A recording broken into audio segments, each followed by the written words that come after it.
Comme ça, j'aurai ma première traduction en direct. Ouais, ça sera Voilà, vous difficile, entendez hein. la musique, je vous présente le groupe Yakome. Ok, Et voilà, avec leur titre Ashovia. ok. Bonne écoute à vous. Si tout est chaud, tu pourrais être DJ.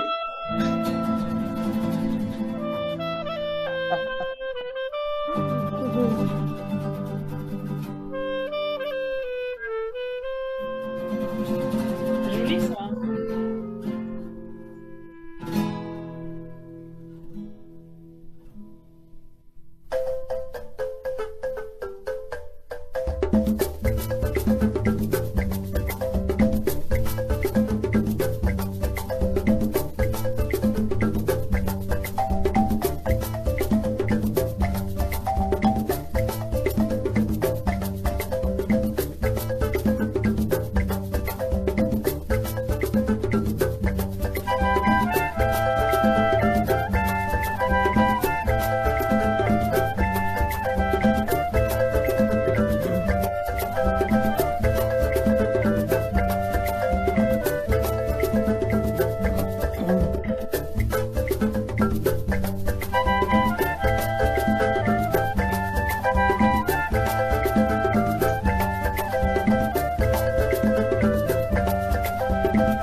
Voilà, c'est sur ces notes de la belle musique de notre groupe émérite Yakoma que je vais vous souhaiter la bienvenue, chers amis amoureux du livre. Bienvenue à notre 14e édition de Virtually Yours. Nous sommes très heureux de vous avoir ici avec nous et je voudrais souhaiter par la même occasion la bienvenue à Oswald. Merci. Merci pour merci de répondre à cette invitation. Et puis, bienvenue aussi à Edwige Dro, voilà, la bossiste. En fait, je suis un peu hésitant entre boss et puis mam parce qu'en fait, elle est la maman de 1949 et puis elle est en même temps la bossiste. C'est toute une histoire qui est derrière cela. Après, Les deux ne sont pas incompatibles. Hein. Bon, on verra. Beaucoup de Voilà, en tout cas, bienvenue. Nous sommes à notre 14e édition de Virtual Yours et aujourd'hui, comme je le disais, nous avons Oswald. La modération sera assurée par Edwige Reledro, qui est elle-même écrivaine. Et avant de rentrer de plein pied dans notre échange, je voudrais bien laisser la parole à mon ami Pfeiffer, Detlef. Yes, Bonsoir et good afternoon. I would like to change the language now in English and explain a little bit for our English speaking people. Juste une explication pour les gens qui nous joignent, qui parlent anglais. I would like to share my screen so that you can see. When you see at the bottom, there is here a globe, and in that globe you can choose the language, the language in English. And if you click on original audio interpretation off, you can only hear in English. Yeah, if you want to listen if you want to listen, go back to French, then you can click to French. Mais pour notre ami en français, vous n'avez rien à faire. C'est juste vous écoutez et puis voilà, vous n'avez rien à faire là-bas. Laisse-moi. So, if you have got any other question or trouble with the to get to the translation part, then you can also chat with our support, Rico. Hello, Rico. And yeah, get some help there. So, si vous avez des problèmes avec la traduction ou les langues, des problèmes techniques, vous pouvez écrire au support. Voilà, c'est tout. Super. Merci. Merci beaucoup Detlef. Et puis voilà, je pense que nous allons continuer. Et cette fois-ci, je vais laisser toute la place à Edwige qui va conduire cet échange avec Oswald. Bien sûr, vous aurez des questions à poser, je le sais. Donc, préparez-vous. Merci beaucoup Hippolyte, merci Detlef. Bonsoir Oswald, je suis très contente de t'avoir ici avec moi. Donc, première édition, donc 14e édition de Virtually Yours, deuxième saison, et cette saison a la particularité de se passer en anglais, mais aussi en français, comme là maintenant, et aussi en portugais avec mon cher ami Onjaki. Donc, rentrons dans de plein pied. Oswald, tu es photographe, tu es réalisatrice avec de nombreux documentaires comme Au-delà de la peine ou encore Un amour pendant la guerre. Et là, tu publies ton premier roman, Les Aquatiques, aux éditions Les Escales. Le premier roman qui a fait fort d'ailleurs, parce qu'il a obtenu en mars 2021 le Grand Prix panafricain de littérature. Et on reparlera de ça sûrement. Mais je veux savoir pourquoi tu as choisi la forme du roman pour Les Aquatiques. Avant de répondre à ta question, je souhaite dire bonsoir au public qui nous a rejoints. Je suis ravie d'être là aujourd'hui et de participer à cette édition de Virtually Yours avec toi, Edwige. Merci beaucoup de l'invitation. Alors, pourquoi j'ai choisi la forme du roman? C'est vrai que comme photographe et comme réalisatrice de films, je racontais des histoires, je partageais ma vision du monde. J'avais l'opportunité de dire le monde à ma manière. Mais je me suis rendu compte que j'étais malgré tout limitée. Limitée d'abord parce que très jeune, la première chose que je voulais faire à 14 ans, c'était écrire. Et que j'avais déjà écrit un mauvais roman à 14 ans. Et ça me semblait un horizon inatteignable, l'écriture. Donc, j'ai pris des chemins de traverse, le journalisme d'abord, la non-fiction beaucoup, en écrivant mes documentaires. Mais je me suis rendu compte que malgré la satisfaction très grande que j'éprouvais à faire des films et à faire des photos, malgré tout, j'étais habitée par un sentiment d'incomplétude. Et ce sentiment d'incomplétude a disparu quand je me suis décidée enfin à écrire. Donc, pourquoi le roman? Parce que le roman me permet, je pense, de rentrer plus en profondeur dans la subjectivité de mes personnages, leur intériorité, et que c'est une façon de dire le monde qui me permet de débrider mon imaginaire. Je fais des photos réalistes et des documentaires. Et même si c'est avec beaucoup de plaisir que j'ai à le faire, je suis quand même limitée par la réalité. Je suis corsetée par la réalité. Et le roman permet d'abattre toutes les frontières de l'imaginaire et d'aller aussi loin qu'on peut et de pouvoir raconter des parcours de vie, des destins, de la façon dont je souhaite, tout simplement. Ouais, je pense qu'on a, on a toutes et tous écrit des mauvais romans à l'âge de 14 ans. Et on parle de ce livre d'ailleurs. Attends. Moi, j'avais écrit mon premier roman à l'âge de 11 ans. Je pensais que c'était un chef-d'œuvre.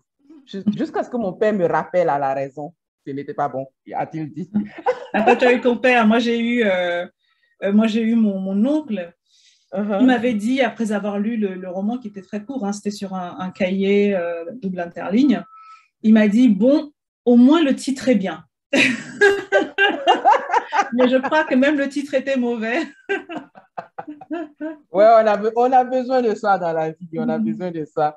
Tu sais, voilà, le roman, en tout cas, tout le monde en parlait hein, quand tu as eu le prix, mais bien avant ça aussi, parce que, voilà, il a fait fort dans le sens où il a obtenu le prix, mais toi aussi, tu as fait fort dans le sens où vraiment tu as évoqué des sujets, voilà, la violence conjugale, mais surtout la violence conjugale émotionnelle. Vraiment, tu t'es vraiment attardé sur les émotions, tout et tout.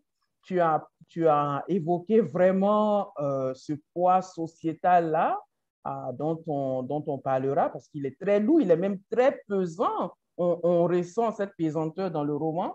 Et puis, ce dont tout le monde a parlé, l'homosexualité, bien évidemment. Donc, pourquoi est-ce que tu as pris, qu'est-ce qui t'a amené même à prendre à bras le corps tous ces lourds sujets? Alors, le roman, c'est plusieurs histoires qui s'entremêlent, mais il est mené principalement par Katmé, personnage central, qui est une femme, qui est mariée, qui a une vie conventionnelle, qui a 2 enfants, un mari qui est un homme politique et qui a un meilleur ami qui un jour se retrouve emprisonné. Et l'arrestation de son meilleur ami va être un point de bascule pour Katmé, puisque ça va la forcer à questionner les choix de vie qu'elle avait fait jusque-là et à se confronter à des questions qu'elle évitait pour maintenir une vie équilibrée, en fait une vie de compromis et de renoncement. Alors, qu'est-ce qui m'a inspiré cette histoire? Plusieurs choses. La première, c'est adolescente, fin de l'adolescence, j'avais 18-19 ans, j'ai lu Narcisse et Goldmund. Donc, une histoire d'amitié très forte, le roman de Hermann Hesse. Et j'ai eu tout de suite envie de raconter, je savais qu'un jour je raconterais une histoire d'amitié, puisqu'à la même époque, je partageais moi aussi des liens d'amitié très très forts avec une personne qui était un frère, c'était un homme, c'était un frère. Et je me disais, soit on écrira le roman à 4 mains, soit je raconterai une histoire d'amitié. Et on va dire qu'au fil des années, le roman s'est densifié dans mon esprit, les personnages se sont épaissis au fil de mes propres confrontations avec la vie. Moi-même, tous les jours, et en grandissant et en vieillissant, je me suis confrontée à la vie, à ses soubresauts, à ses heurts. Et ces personnages-là ont pris forme. Il y en a qui étaient très en amont dans mon esprit, et puis il y en a qui sont nés au fil de l'écriture du roman. Ouais, j'ai beaucoup aimé l'amitié dans ce bouquin, en fait. C'est le seul moment de... Oui, c'est cette vraie amitié-là, en fait. L'ami à qui tu peux tout dire et qui peut vraiment tout te dire sans courte et tout, quoi. Et on a Pardon, je veux simplement dire, je suis ravie que tu soulignes l'amitié parce que c'est souvent peu souligné. Alors, les gens s'attachent beaucoup à la figure de la femme qui s'émancipe, la question homosexuelle. Mais c'est vrai qu'au départ, ce roman, c'est vraiment un roman sur l'amour, sur 2 personnes qui s'aiment. Ce n'est pas un amour à caractère sexuel, ce n'est pas un amour qui est consommé, mais c'est un amour qui est absolu parce qu'ils se sont choisis. Et dans l'amitié, souvent, d'ailleurs, on dit souvent que les sentiments amicaux sont souvent plus forts que les sentiments amoureux parce qu'il y a un côté indéfectible dans les liens d'amitié. Ouais, ils se sont vraiment choisis. Hein. Et pour nos très chanceux et chanceuses qui auront l'occasion d'être retenus au tirage au sort. Mais c'est fabuleux cette amitié parce que du début à la fin du roman, il y a cette amitié qui suit les deux personnages, en fait, ces deux personnages qui s'aiment beaucoup. Et donc, on a l'amitié qui se passe dans ce pays fictif de Zamboena. Pourquoi tu as choisi un pays fictif? Ben, alors, j'ai choisi un pays... Pourquoi ne pas le mettre au Cameroun? Ou en Côte d'Ivoire. Ou en Côte d'Ivoire, mais bref, on ne parle pas des gens ici. Alors, j'ai choisi un pays fictif parce que je ne voulais pas une toponymie qui m'assignerait à exactitude. Ouais. Je ne sais plus qui c'est qui disait qu'il y a des gens qui lisent des romans comme des manuels d'histoire ou des livres de géographie. Donc, je ne voulais pas qu'on me dise, ah oui, mais tu as dit au Cameroun, il y a ceci, mais en fait, ce n'est pas tout à fait exact. Ouais. Voilà. Je trouvais que ça allait parasiter l'histoire si j'inscrivais cette réalité-là dans une réalité qu'on pouvait facilement reconnaître. En même temps, je suis née, j'ai grandi au Cameroun, j'ai vécu dans de nombreux pays africains et il y a des cosmogonies qui sont communes, des réalités qui sont similaires, des enjeux qu'on peut retrouver dans plusieurs espaces, même si l'Afrique, évidemment, ce n'est pas un continent et c'est des pays avec des réalités contrastées, il y en a quand même qui sont homogènes. Et cette homogénéité-là se retrouve aux Zamboena, qui se situent en Afrique subsaharienne. Mais au-delà de l'Afrique, ce que je voulais aussi en choisissant un pays fictif, c'était quand même de dire personne n'est exempt de ce qui se passe dans le roman, dans cet espace-là.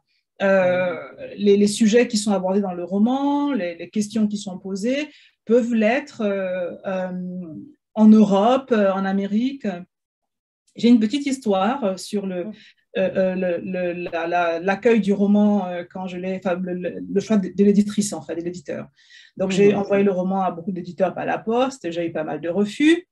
J'ai eu 14 refus. Oui, j'ai eu 14 refus. Alors, les écrivains à la réjection. Il y a une histoire dans l'histoire, c'est que le 15e refus, je l'ai reçu 2 ans après avoir envoyé le courrier, le jour même où je faisais la une du Figaro littéraire, c'était le premier papier sur le roman, et je suis rentrée chez moi avec le Figaro littéraire, très contente d'avoir ma tronche sur la une du Figaro. Oui. Je trouve une lettre sur mon palier, je l'ouvre, c'est un refus d'une maison d'édition, 2 ans. Non, mais attends, comment tu t'es sentie là? Parce que d'un côté, oui, il y a ta tronche là, et puis de l'autre côté, tu t'es focalisée sur le rejet?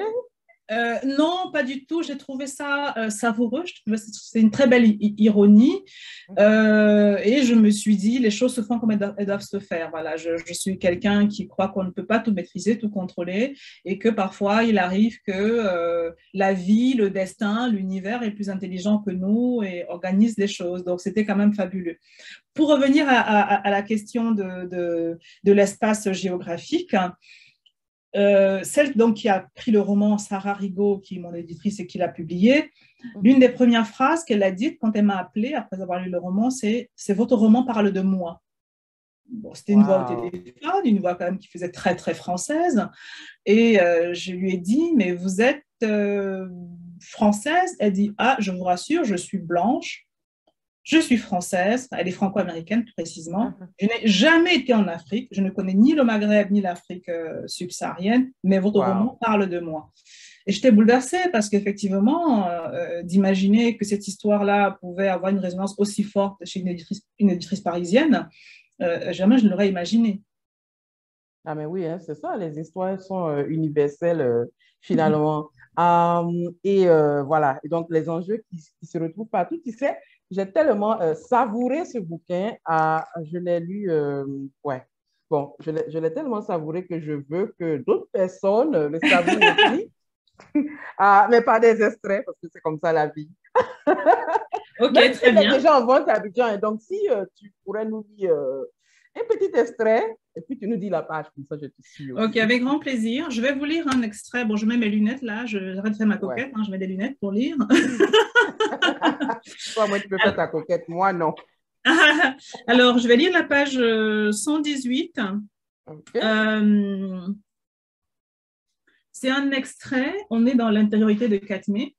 Son mari, donc, qui est un homme de pouvoir, c'est un homme politique, lui annonce que son ami a été arrêté et il a été mis en prison. Et son mari lui interdit d'aider son ami et d'intervenir. Voilà. Il lui dit, on ne peut pas, vu ma position sociale, on ne peut pas se mêler de cette affaire. Et Katmé se souvient de la naissance de leur amitié. Elle pense à son ami qui s'appelle Samy. Ce jour en classe de terminale, où il s'assit sur le même banc qu'elle et dit « Je ne suis pas un garçon comme les autres ». Ces jours où ensemble ils quittaient le lycée, prenaient le raccourci de la décharge publique pour rentrer chez eux, se racontant des histoires qui ne faisaient rire qu'eux. Ces jours où ils animaient le ciné-club, ces jours où il la mettait dans l'âme de ses fantasmagories, de ses chagrins, ces jours où son père est mort dans son sommeil à 59 ans, ces jours où il s'oublia dans la ouate d'un amour puis en revint lacéré, ces jours saumâtres où il fuyait folcoche, aigre et détestable, c'est le jour où il avouait « C'est d'une fille comme toi dont je serais tombée amoureuse si j'en avais été capable ». Ces jours où il disait « Tu ne sais pas ce que c'est d'être dans ma peau, Kat ». Ces jours où il se disait à tour de rôle « C'est toi la meilleure part de moi ». Ces jours de solitude après le départ de Sankey chez les Rédemptoristines. Ces jours caoutchouteux où le meilleur était forcément à venir. Ces jours où ils furent l'aéroport, la piste d'atterrissage possible l'un pour l'autre. Ces jours où il embrassait la sculpture de façon professionnelle, exultant d'y être arrivé. Ces jours d'allégresse, ces jours d'échec, ces jours d'absence, ces jours de promesses, ces jours de déréliction, ces jours d'exaltation.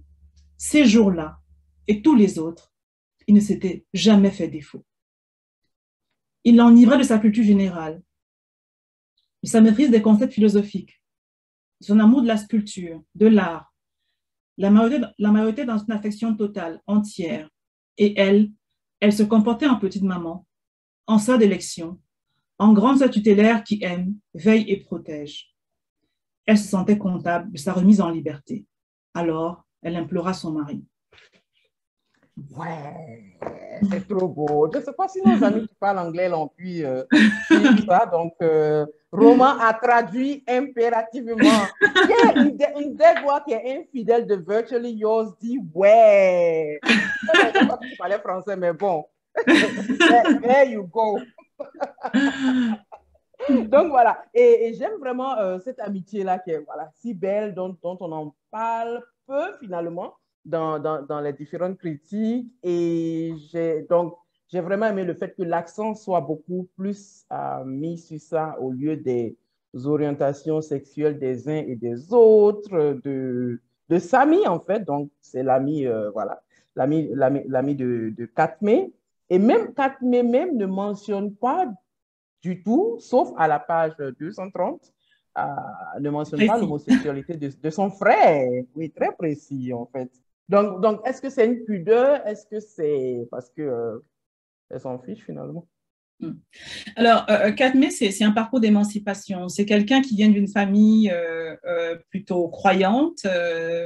D'ailleurs, elle dit à un moment que sa tante était une croisée judéo-chrétienne. Donc, c'est vraiment une famille qui est pleine d'interdits, de tabous notamment religieux. Et Katmé a grandi dans cette communauté-là, dans ce groupe-là. Donc, c'est quelqu'un qui a beaucoup de pudeur, de retenue. Il y a des mots qu'elle ne prononce pas. Elle se marie, elle épouse le premier homme qu'elle connaît parce que il faut se marier vierge. Donc, elle se tient à la lisière d'elle-même tout le temps. Et lorsque Samy, lorsque dans le roman Alexandre, un personnage lui dit « mais vous ne prononcez jamais le mot homosexualité », elle ne se rend même pas compte qu'elle ne l'avait jamais prononcé. Ouais. Et même quelque part, plus loin, on s'en rend compte, conceptualisé, théorisé. Au fond, c'était une espèce d'écran comme ça qui était au loin derrière Samy, même si elle savait, même si elle ne le jugeait pas, elle l'aimait, elle ne s'était jamais vraiment confrontée à la question. Et le fait que Samy soit arrêté et mis en prison parce qu'il est homosexuel, elle ne peut plus se dérober.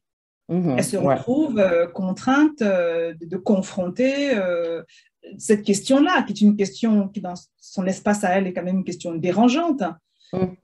Et quelque part, elle se rend compte que ça ne lui posait pas de problème jusqu'à ce que ça devienne un problème pour Samy et par ricochet un problème pour elle, puisqu'elle veut que Samy continue à mentir qu'il n'est pas homosexuel. Oui.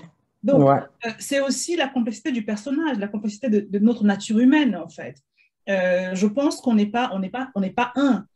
Évidemment, on peut aimer quelqu'un, on peut l'accompagner dans ses combats, on peut même penser qu'on l'accompagne dans ses combats, jusqu'au jour où il vous demande « Seras-tu là pour moi, quoi qu'il arrive ?» Et on se rend compte que peut-être que non. Ça peut être un mari, ça peut être un enfant, ça peut être une sœur. C'est vraiment une question que la vie ne nous oblige pas à nous poser très souvent, puisqu'on est dans des quotidiens où on vit sans s'interroger, ou parfois sans être confronté à faire des choix, à des choix difficiles. Mais toi, Edwige, si un jour tu te retrouves dans une situation où ta fille te dit « Est-ce que tu seras là pour moi quoi qu'il arrive ?» Tu vas quand même t'interroger. Et Katme, elle se rend compte qu'elle n'est pas au clair avec cette question-là. Exactement, ouais. Malgré tous les sacrifices en fait qu'elle entreprend pour lui rendre visite en prison, à tous ses déguisements. J'ai adoré les déguisements. J'ai vraiment aimé. Donc, la pudeur de Katme, mais est-ce que il y a quelques semaines, j'ai lu cette lettre que Samuel Panke, Samy, ce personnage-là, donc, t'a écrit à toi, Oswald, en se plaignant du fait que, entre autres, du fait que tu ne le montres pas en train de regarder des rom-coms, tu le montres jamais faire l'amour, tu le montres jamais avec Eddie. C'est quoi? Et puis, je me suis dit, ah, c'est vrai, il a raison en plus.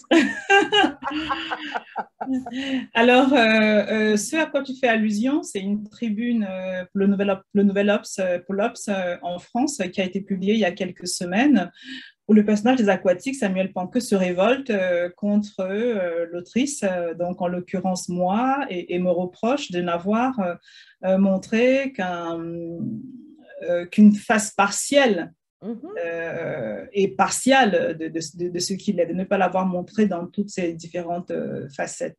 Alors, je voulais interroger la question du rôle de l'artiste africain, notamment cette image qu'on a de l'artiste africain engagé.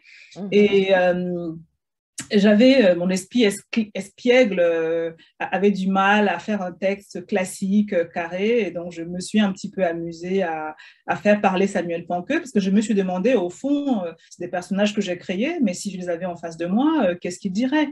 Par ailleurs, toi qui écris, tu dois savoir ça, parfois quand on écrit, il y a des personnages qui se révoltent, même au moment où on écrit, on veut leur faire des choses, et puis ils vous disent non, je refuse de faire ça. Quand j'entendais les écrivains dire ça avant, je ne le croyais pas. Je me disais, oh, ils en rajoutent. Arrête de faire ton beau. Voilà, c'est de la broderie. Et moi, j'ai eu pendant le processus d'écriture des personnages qui refusaient, Katme qui disaient, mais non, je ne fais pas ça, je ne réponds pas ça. Ben non, ça ne me ressemble pas. Et donc, qu'est-ce qu'elle n'a pas fait, Katme?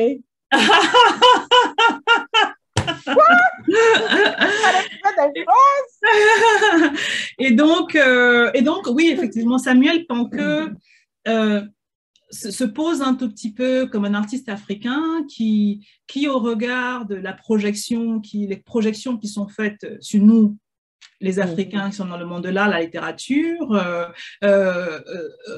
se questionnent et recusent une image anthropologique, ethnologique, que parfois les gens prennent ce prisme-là pour lire nos expressions artistiques. Moi, j'entends souvent la question, est-ce que tu es engagé, est-ce que tu es une artiste engagée, et tout ça, et je me demande si on a le droit, nous, artistes africains, de faire de l'art pour l'art.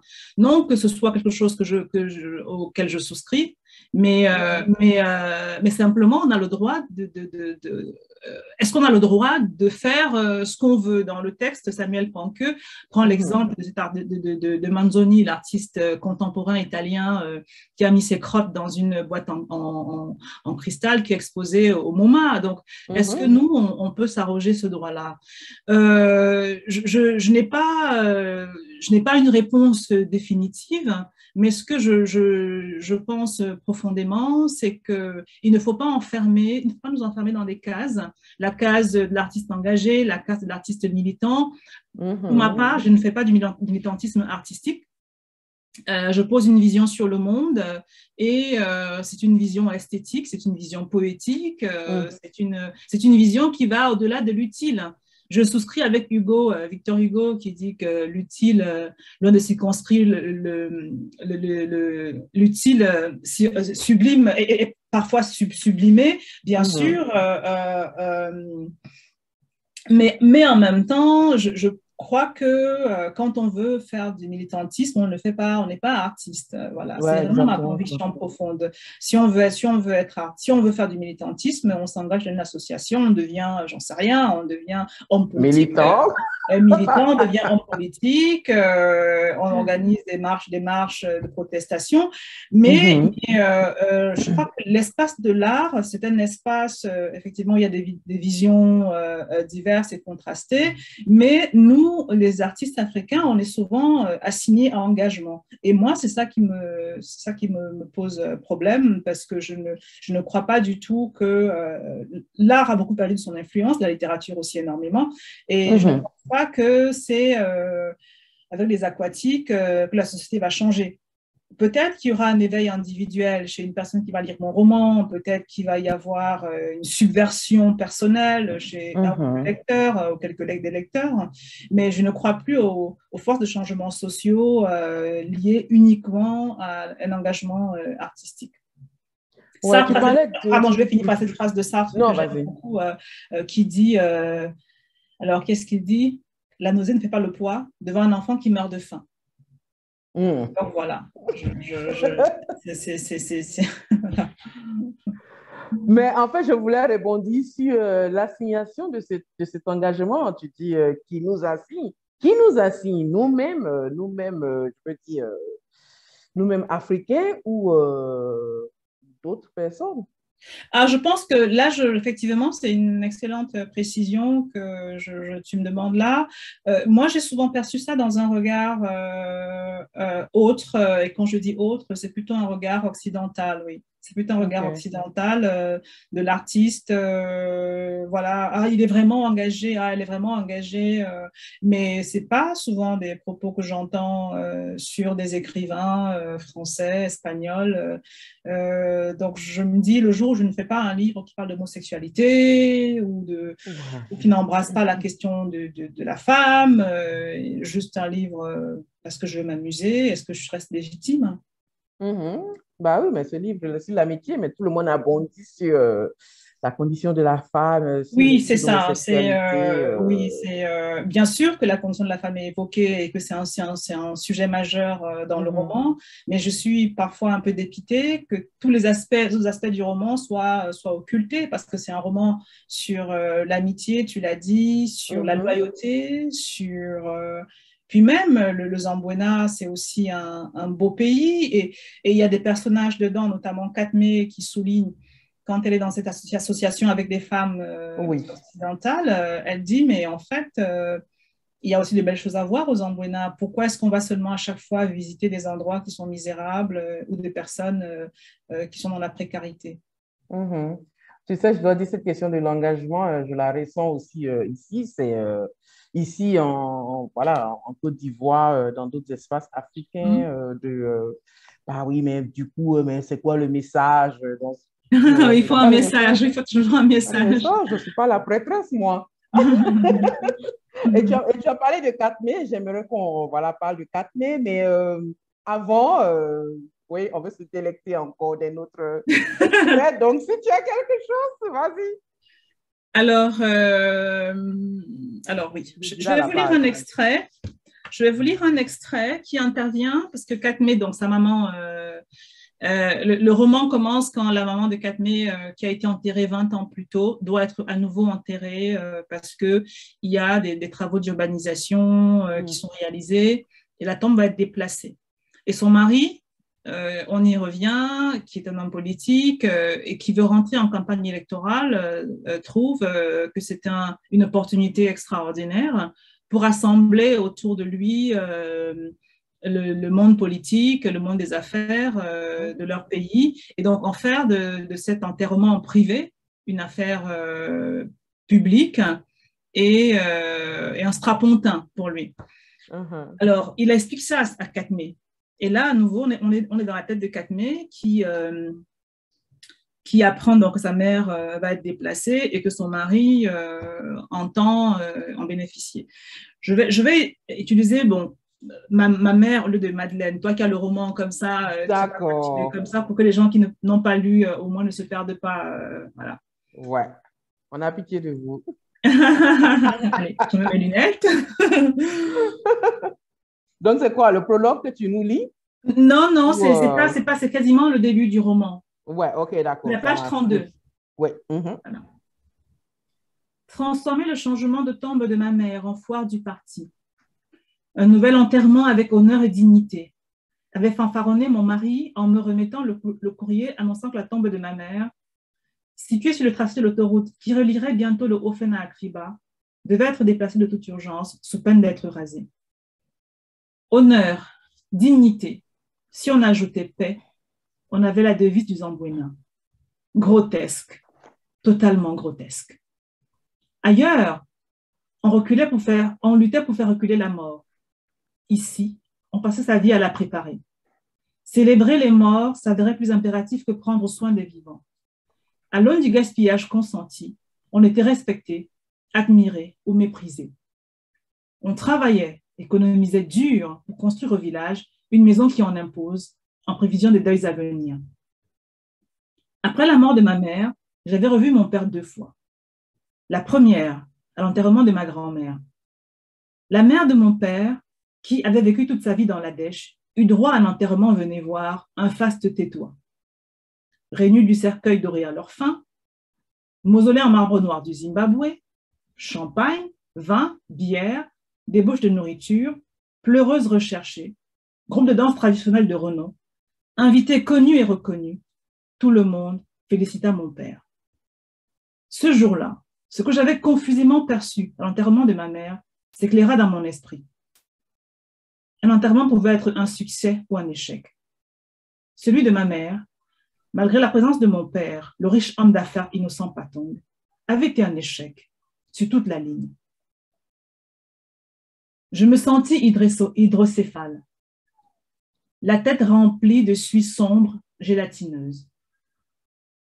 Je n'étais jamais retournée sur la tombe de ma mère, n'y avais jamais apporté son repas préféré, de l'huile de palme, du sel ou une de raffia. Ma mère, pour autant que je m'en souvienne, préférait le vin rouge. Mais enfin, le vin de raffia, c'est ce qu'on déposait sur sa tombe des morts dans le Hofen. Je n'osais imaginer l'état de sa tombe, ce que penseraient de moi les gens, les amis, s'ils étaient au courant de cette histoire de tombe, jamais visitée, jamais nourrie, jamais nettoyée. Que ne diraient-ils pas en découvrant la disproportion entre le désintérêt pour la tombe de Madeleine, ma mère, et donc pour la défunte elle-même, conclurait-il à juste titre, et une fête indécente pour son 2e enterrement. Personne ne comprendrait. À raison. Moi-même, je ne comprendrais pas. Voilà, je vais m'arrêter là. D'accord. Ouais, merci beaucoup pour cette lecture. Il y a beaucoup d'intériorité chez Katmé quand je lisais. Et puis aussi, j'ai eu l'impression qu'elle fuit quelque chose. Bon, depuis l'âge de 13 ans déjà, dans le prologue, tu mentionnes, elle enterre sa mère et elle fuit ce souvenir-là. Et j'ai presque eu l'impression qu'elle fuyait toutes les choses. C'est ça? J'ai un peu raison quand même. Oui, c'est une vision qui est assez juste de Katmé, qui s'est vraiment construite c'est comme si on imaginait des briques, c'est des briques de choix par défaut, quoi. Tous les choix qu'elle n'a pas faits, pour la simple raison que Katmé, qui a perdu sa mère très jeune, se dit que pour avoir une vie à peu près stable, on ne parle même pas de bonheur, il y a quelques cases qu'il faut cocher et des critères à réaliser. Et donc, elle se tient tout le temps en retrait d'elle-même. Elle a grandi dans un milieu, elle a pas mal de détermination, elle a des injonctions familiales, patriarcales, sociales, auxquelles elle cède dans le but de maintenir un équilibre de vie. Et c'est vrai que là, l'extrait qu'on vient d'entendre, elle est révoltée, mais à l'intérieur d'elle-même. Oui. Donc, elle ne l'exprime pas.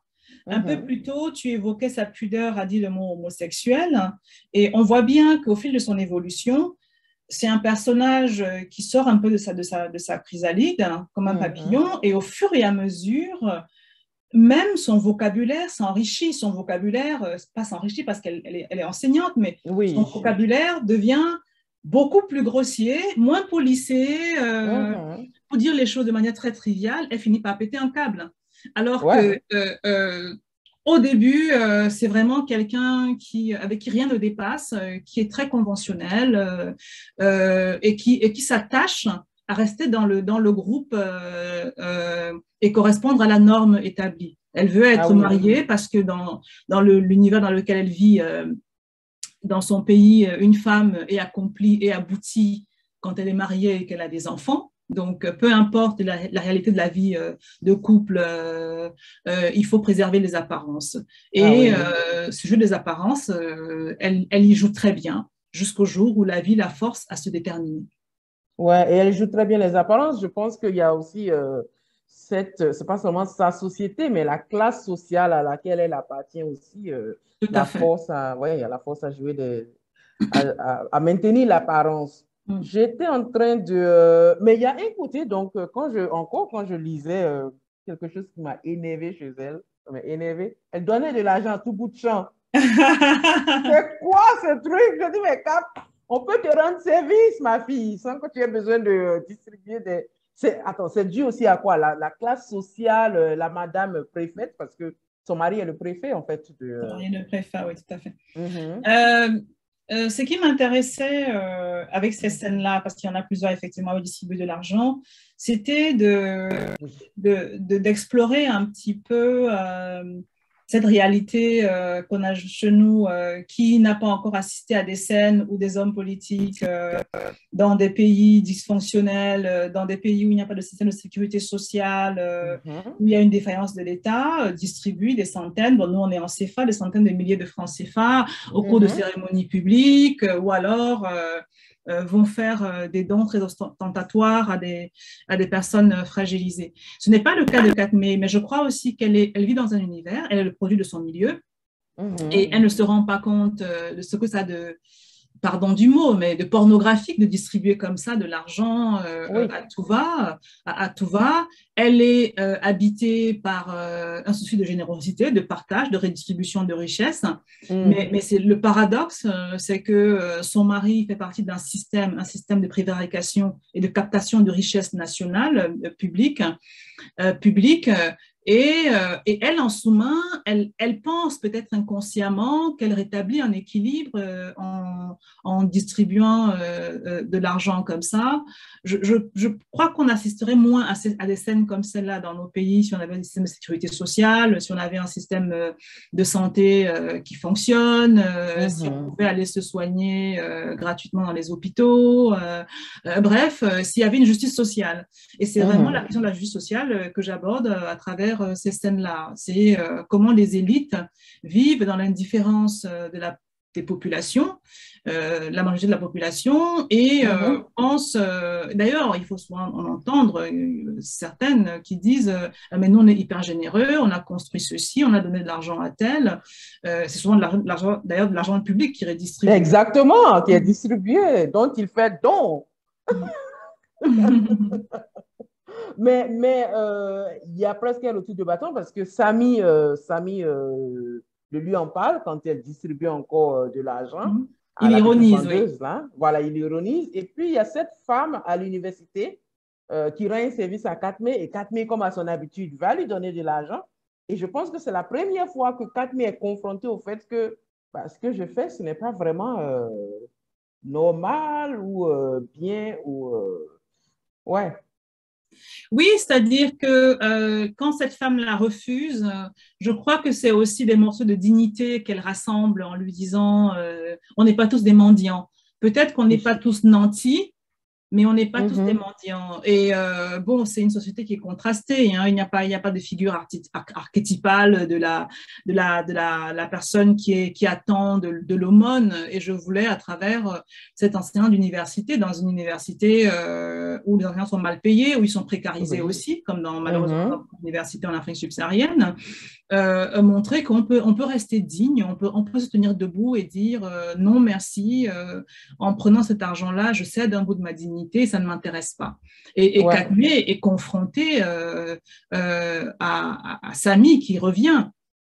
On ne va pas dire qu'il revient, mais enfin, à Samy qui revient se moquer d'elle et lui dire mais ma pauvre, quand est-ce que tu vas comprendre que ce n'est pas comme ça qu'on va résoudre les problèmes du Zamboina? Il faut résoudre les problèmes de fond. Il faut repartir dans les structures sociales, repartir dans les fondamentaux économiques. Comment est-ce qu'on peut repenser le système de solidarité publique? Et ce qui est aussi, ce qui m'avait aussi frappé quand cette scène m'est venue à l'esprit, c'était le fait que finalement on se retrouve nous en Afrique à devoir suppléer les manques de l'État, suppléer l'incurie de nos États parce que il n'y a pas de système de santé, de système d'assurance de sécurité sociale, de système de chômage qui fonctionne, même de retraite qui fonctionne. Exactement. Puisque dans le même temps la maman de Samy aussi est une retraitée qui ne perçoit pas sa pension. J'ai un ami sud-africain qui dit toujours nous avons les Africains, on a l'impôt africain. On a l'impôt africain et l'impôt africain, c'est le fait que la famille vient vous taxer tout le temps parce que ils n'ont pas le choix, quoi. Oui, parce que rien ne fonctionne finalement. Mais j'ai beaucoup aimé ces quelques bribes de dignité éparpillées ça et là dans le roman. La mère tu vois, de Samy qui est très fâchée, donc qui lui dit voilà, tu n'as pas à être là. En tout cas, il y a ces quelques bribes de dignité éparpillées ça et là. J'ai beaucoup aimé aussi le portrait ou les portraits des différentes femmes dans ce roman. Ah, bien sûr, on a parlé de Katme, mais il y a la galériste, comment elle s'appelle déjà? Quena, la galériste, et toutes ces autres femmes, les femmes des grands types, les femmes qui ne sont même plus appelées par leur prénom, mais par la fonction de leur mari. Et puis, il y a cette Jama-là qui... Oui, donc voilà, et donc du coup, je me dis, voilà, il y a toutes ces différentes femmes-là autour de Katme. Katme m'est apparu assez résignée par rapport à ces autres femmes-là qui, comme la galériste, lutte contre, parce que le système patriarcal, il est très, très dominant ici, donc il lutte contre le système patriarcal, ou d'autres femmes qui embrassent ce système-là, en fait, pour peut-être survivre. Et je ne sais pas si Katme était un peu résignée ou si elle a choisi d'être... Non, Katme, c'est vraiment un personnage qui est très lucide sur sa situation. Comme je disais tout à l'heure, c'est quelqu'un qui a pesé de manière très froide, quasiment chirurgicale, le coût et les coûts et les avantages. Et elle s'est dit, bon, voilà. Il y a un moment où elle parle de son mari, d'ailleurs, et elle dit, il est mon roc. Un roc avec des callosités. Elle sait qu'il est son roc parce que il lui procure un confort matériel, un confort social. Ses filles sont protégées parce qu'elles ont un père qui a une situation professionnelle enviée et importante. Donc Katme, elle est lucide. Hein. Ce n'est pas quelqu'un de faible. Au contraire, je crois que pour mourir à soi-même, il faut beaucoup de force. Et Katme, au fond, c'est une force tranquille qui finit et qui bout à l'intérieur d'elle et qui finit par exploser, à un moment de l'histoire. Et en effet, il y a plusieurs figures féminines qui sont différentes de Katmé. Ouais. Je ne voulais pas non plus qu'on essentialise la femme africaine. Parce que j'ai souvent des questions, à la lueur de Katmé, les femmes africaines, je dis, mais Katmé n'est pas la femme africaine. Oui, exactement. C'est une femme qui vit en Afrique. Bien sûr, c'est un contexte qui est patriarcal. Bien sûr, elle est dominée par son mari. Mais c'est une singularité, c'est une particularité. Je ne dis pas que cette particularité-là est mineure dans cette société-là. Je dis simplement qu'il y a des figures qui sont différentes. Et Quena, c'est l'une de ces figures-là. Quena, voilà. C'est vraiment l'anti-Katmé. Et Katmé a une espèce de double sentiment d'admiration et de rejet. Quena la scandalise complètement et en même temps, elle est quelque part, à un moment, elle dit qu'elle aimerait arracher à Quena son insolence et partir avec, quoi. Donc, Quena, c'est une femme forte. C'est une femme qui a fait des choix pour elle-même, qui a divorcé, qui a plaqué son mec, qui élève son gamin, qui gère une galerie, qui est très libre, en fait. Mais libre, pas au sens dévoyé, où on l'a souvent entendu, au sens de femme libre, mais c'est une femme qui a payé sa liberté, qui a payé le prix de la liberté, parce que la liberté a forcément un coût qu'on n'est pas toujours tous prêts à payer. Et Katmé lui envie ça, parce qu'elle a eu le culot d'aller plus loin. Et effectivement, il y a aussi la figure des femmes qui sont des conservatrices, qui préservent l'ordre patriarcal. Je trouvais intéressant de montrer aussi que la domination masculine, le virilisme et l'ordre patriarcal peut se perpétuer grâce aux femmes. C'est quand même elles qui apprennent à leurs filles à être de vraies femmes. Ouais. C'est elles qui apprennent à leurs garçons à ne pas cuisiner, à ne pas faire comme une femme, à ne pas pleurer, à être de vrais hommes. Ouais. Donc, alors, il n'y a pas qu'elles, hein, je ne vais pas non plus les accabler, mais je veux simplement dire que dans nos sociétés, les sociétés en Afrique, on sait que c'est souvent la mère qui elle-même a été conditionnée, qui elle-même a été construite par la soumission, par la domination masculine, qui transmet cela à ses enfants et à ses filles. Et ces figures, ce groupe de femmes qui, dans l'archétype, dans l'espèce de chef est représenté en Djama, est révélateur de cet état de fait, du fait que s'il y avait plus de femmes qui avaient dit non au schéma patriarcal, il ne se serait pas perpétué. Et aujourd'hui, en 2021, au XXIe siècle, peut-être qu'on n'en parlerait plus. Ouais, tu sais, je sais qu'on approche vers la fin, mais en t'entendant parler ainsi de Katmé, je me dis, finalement, elle aussi, c'est une femme forte. Pourquoi est-ce qu'une femme forte devrait, tu vois, correspondre à un... c'est difficile, comme tu l'as dit tout à l'heure, de mourir à son homme aussi. Donc, oui, et puis il faut voir aussi que Katmé m'a été inspirée quand même par des figures qui me sont proches, des figures de femmes, je suis sûre que tu connais, qui sont malheureuses dans leur vie intime, malheureuses en ménage, qui sont prêtes malgré tout à préserver les apparences, qui sont prêtes à maintenir un équilibre familial, alors qu'elles savent que c'est une histoire qui est foutue depuis longtemps. Donc, vous parlez un peu trivialement, donc.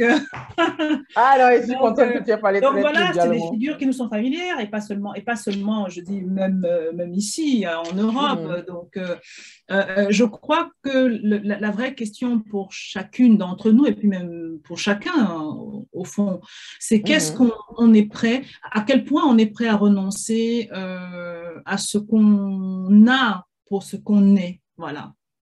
C'est ça, à quel point on est prêt à divorcer d'avec ce qu'on nous a appris à être pour devenir soi, Et ce chemin d'émancipation, c'est un chemin du renoncement, c'est un chemin qui est très difficile, c'est un chemin qui est laborieux, qui est plein de heurts.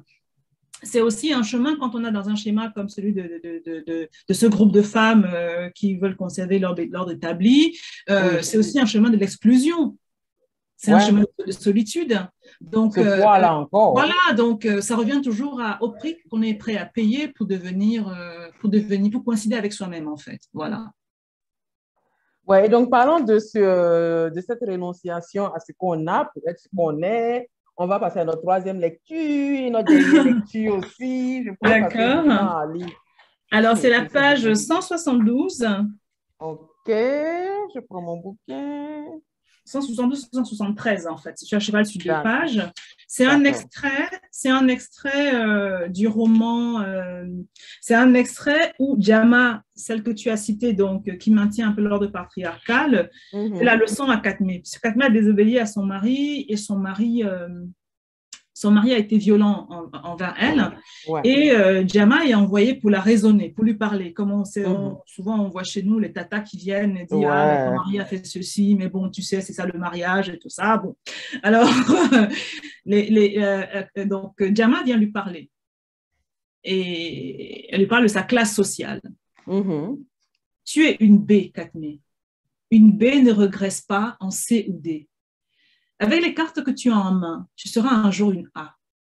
Mon père avait coutume de dire, je t'ai déjà dit, je crois, que le mille-pattes ne se trompe de chemin que s'il marche seul, s'il n'est pas accompagné.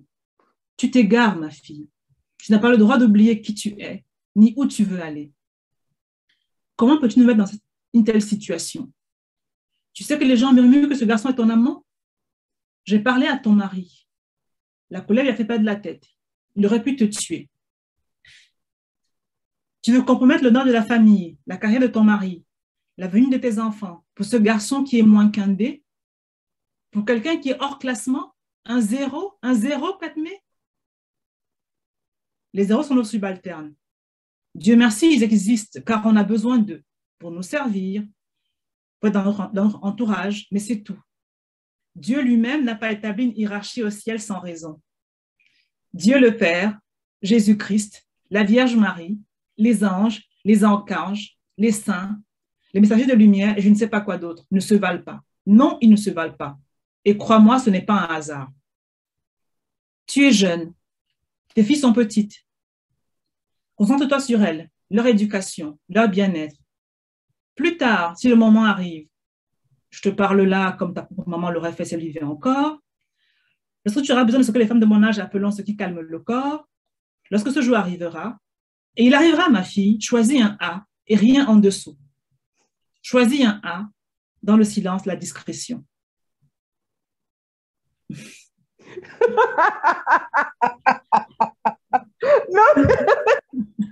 je lis encore toujours. Quand je vois cette scène, mais on a tout ici, c'est-à-dire ce poids de la société là, tout quoi, Jama la gauche. Jama ne s'amuse pas. Et ce qui calme le corps. Non, mais j'adore ces euphémismes en fait qu'on utilise beaucoup. Oui, tout à fait, oui. La société de femmes, oui, voilà. Elle a trouvé ce qui calme le corps, voilà. Exactement. Mais voilà, je ne vais pas spolier pour tout que ce soit, mais finalement, voilà, Katmé, elle prend sa vie en main quand Samy est jeté en prison, quand elle est torturée et tout. Ouais. Mais je ne spolie pas. Il y a Goethe Abidjan qui me dit qu'on a 5 minutes. Je sais, Goethe Abidjan, on gère. Donc, dernière question, ma chère. Donc, dans sa lettre que Samy t'a écrit à toi, je confonds toujours. J'espère que tu n'as pas eu trop de problème avec cette lettre. Mais Samy écrit que tu lui donnes ce personnage, voilà, d'artiste engagé dont on parlait tout à l'heure. Et voilà, très peu pour lui, il n'en veut pas du tout. Par contre, artiste enragé, oui. Alors, toi, tu es engagé ou enragé? C'est une excellente question, si je suis une engagée ou une enragée. Oui, exactement. Je pense que ce qui féconde mon désir de création artistique et depuis toujours, c'est cette colère qui m'anime quand je vois l'état du monde. Ces questionnements qui ont émergé en moi très très jeune, où je me demandais pourquoi les choses sont comme elles sont. Je laisse le soin à d'autres de me dire engagée ou pas, parce que je suis, comme tout à l'heure, je ne suis pas à l'aise avec cette figure de l'artiste engagé. Je vais simplement dire que j'écris je fais des photos, je fais des films pour me confronter à la nuit en moi. Et je sais qu'il y a quelque chose en moi de l'ordre de la nuit, de l'obscurité, et cette obscurité-là, j'essaie de l'éclairer. Je crois qu'il y a en moi quelque chose qui bout, qui bout tout le temps et qui a besoin d'être extériorisé. Un jour, on m'a posé la question et je disais qu'il y a en moi quelque chose de déchiré et de déchaîné. Et je crois que c'est peut-être plus juste. Mais artiste enragé, ça ne me déplairait pas non plus. Hein, à vrai dire. Non?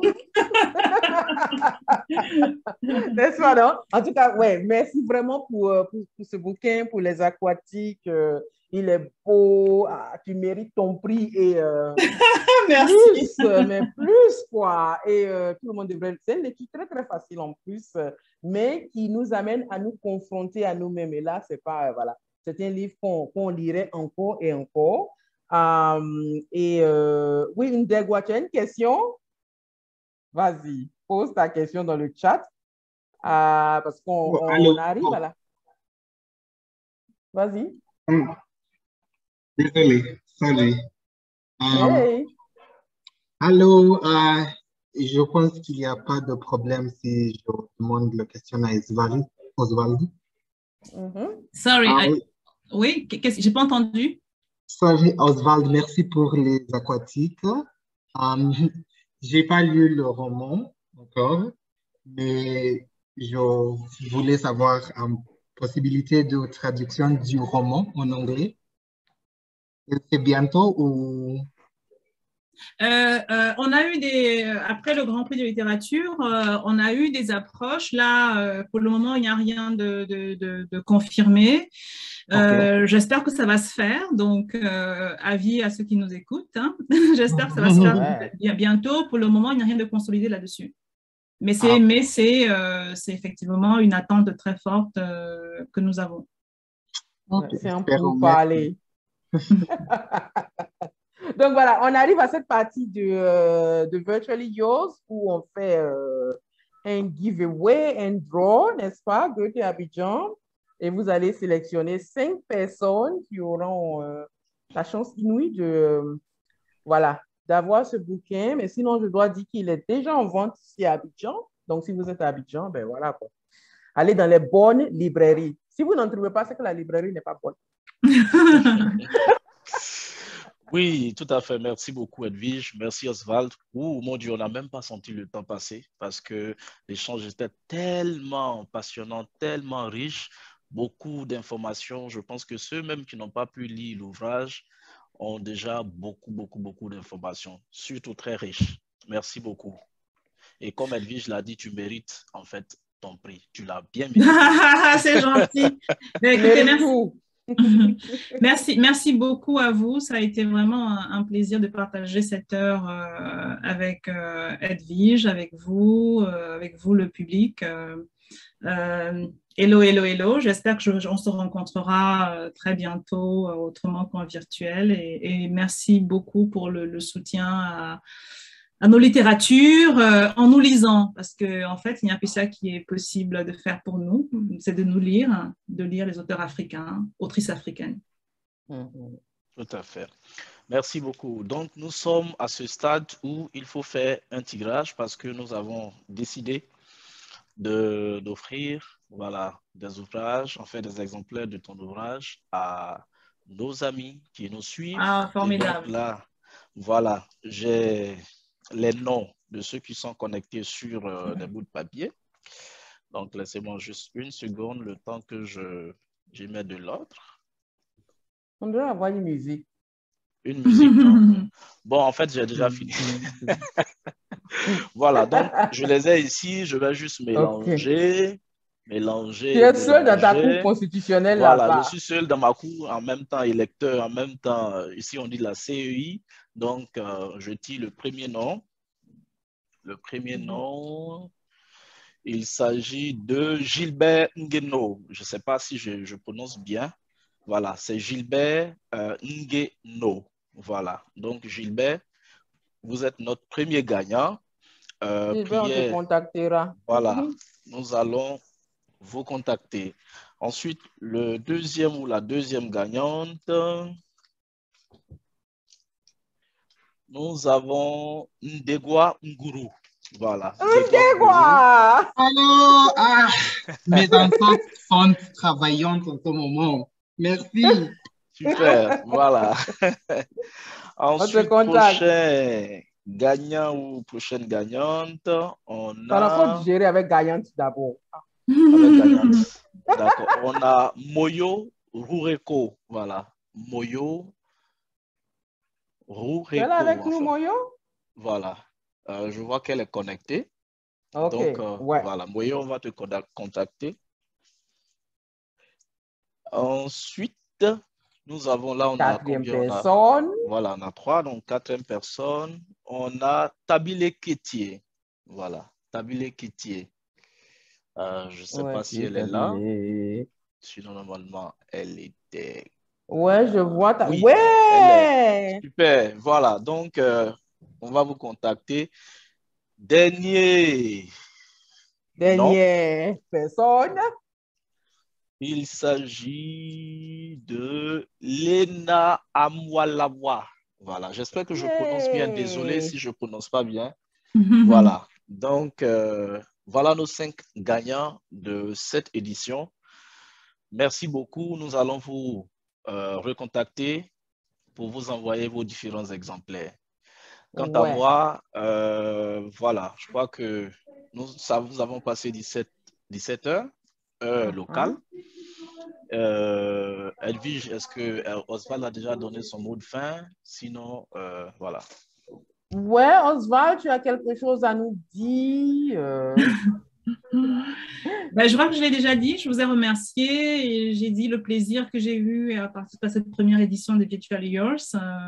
Merci beaucoup, Edwige, pour ta lecture, pour ta grande acuité de lectrice. Et alors, je voudrais aussi dire que le livre sort dans une édition africaine en Côte d'Ivoire, chez Nimba, à la rentrée, je pense, vers entre septembre et novembre. Et ce sera à un coût accessible à un public